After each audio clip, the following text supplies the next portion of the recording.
కేవలం కొద్ది రోజులు మాత్రమే దొరికే చింత చిగురుతో మా ఇంట్లో నేను కనీసం ఒక్కసారైనా చేసే కూర ఏదైనా ఉందంటే అదే చింత చిగురు మటన్.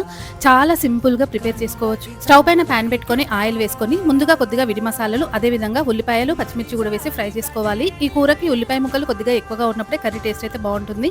అందుకని పెద్ద ఉల్లిపాయలు ఒక 3 వరకు తీసుకొని వేసుకోవాలి. ఉల్లిపాయలు మంచిగా ఫ్రై అయిన తర్వాత ఇందులోనే అల్లం వెల్లుల్లి పేస్ట్, పసుపు కూడా వేసి ఒకసారి కలుపుకొని క్లీన్ చేసి పక్కన పెట్టుకున్నటువంటి మటన్ కూడా వేసి మూత పెట్టి కుక్ చేసుకోవాలి. ఇలా ఒక 10 నుండి 12 నిమిషాలు కుక్ చేసుకున్న తర్వాత ఇందులోనే రుచికి సరిపడా ఉప్పు, కారము, ధనియాల పొడి, గరం మసాలా కూడా వేసుకొని మరొకసారి కలుపుకొని ఆయిల్ పైకి తేలేంత వరకు కూడా కుక్ చేసుకోవాలి. ఇప్పుడు ఇందులో క్లీన్ చేసి పక్కన పెట్టుకున్నటువంటి చింత చిగురును పైనుండి వేసి ఒకసారి కలిపి మూత పెట్టి కుక్ చేసుకోవాలి. చింత చిగురులో ఉన్నటువంటి కాడలు అవన్నీ కూడా తీసివేసి చింత చిగురుని అయితే యాడ్ చేసుకోవాలి. ఇప్పుడు మూత పెట్టి మరొక 5 నుండి 8 నిమిషాల పాటు ఇలా ఆయిల్ పైకి వచ్చేంత వరకు కూడా కుక్ చేసుకోవాలి. ఇలా వాటర్ పోయక ముందు చింత చిగురుని వేయడం వలన ఆయిల్ లో ఫ్రై అయ్యి కర్రీ టేస్ట్ అనేది అయితే బాగుంటుంది. ఇప్పుడు ఇందులో ఒక 1/2 లీటర్ వరకు వాటర్ పోసుకొని ఒకసారి కలుపుకొని మంటను మీడియం ఫ్లేమ్ లో పెట్టి కూర దగ్గర పడేంత వరకు కుక్ చేసుకోవాలి.